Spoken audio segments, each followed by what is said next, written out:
Welcome back to Medrash Umaisa, sharing a story for this week's Parashas Vayera. This week we return to the memoirs of the Veitzner Rav, Rav Meisels, who went through the Holocaust, eventually ending up in Chicago. When he was in Auschwitz, so he was there on the transport together with some students from his yeshiva in the town of Veitzner. One of those students was a boy named Moshe. He was one of the older talmidim. He used to help and teach the younger talmidim.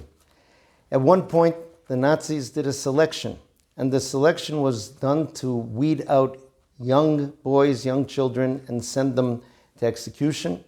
And the way they determined this was by putting a peg in a wall, and whoever's head did not reach the peg was sent to be killed.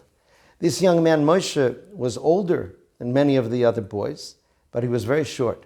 And therefore he was sent with the group that was separated for execution.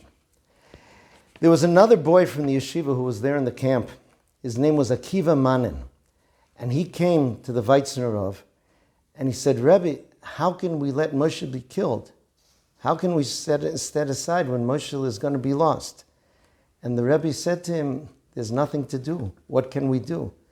He said, Rebbe, I smuggled money in with me to the camp. We know that the capos are accepting bribes. We can give them a bribe and get Moshe out. Now this was a very sensitive and difficult question for the Rebbe. He had been approached by people who had the ability to bribe the capos and get their child out, but that would mean that first the capos would grab another child because the number who were separated had to remain the same. And the Rebbe wrote in another chapter of how he could not express his opinion. He refused to express his opinion on this. He didn't have Svarim, he didn't have other Rabbonim. And there were some very powerful stories around that. So the Rebbe told him, I've already told people, he says, I cannot tell people to bribe the capos and take someone out when that means that another child is going to be taken. But here this boy Akiva said, Rebbe, I have the solution. He said, what solution could you possibly have? He said, I'll go in his place. Nobody's going to take me. I'm going to go willingly. He's a talmid chacham. He's going to benefit Am Yisrael. I'm a nobody. It's much better that I should be able to go and do this in order for him to live. The Rebbe said that he rebuked him very much. He said, that's not allowed. The Gemara speaks about the idea of a person whose life is in danger and yet has the ability to save himself. And there's another person, and the Gemara decides, Chayecha kodmin, your life comes first.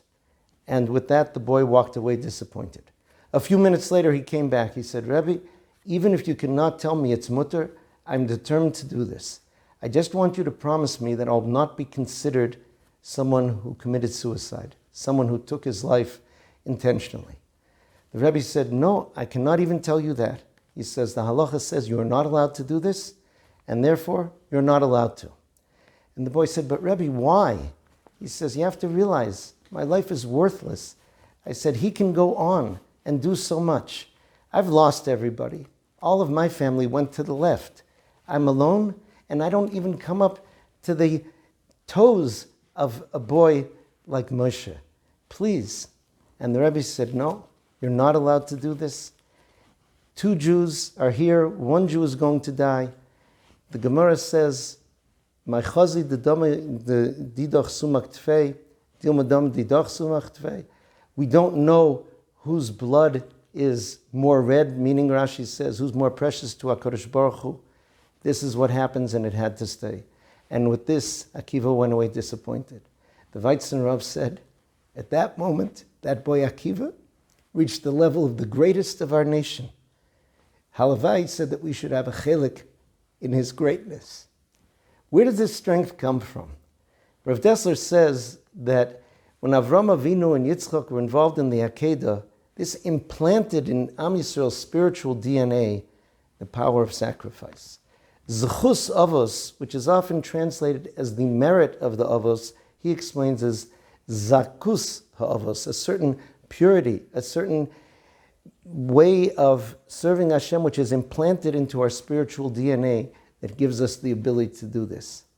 Such people are truly great and truly follow in the pathways of our avos, And their sacrifice was transferred to us by the Veitzner Rav so that we should learn and follow in their footsteps, hopefully with happier sacrifices and happier circumstances.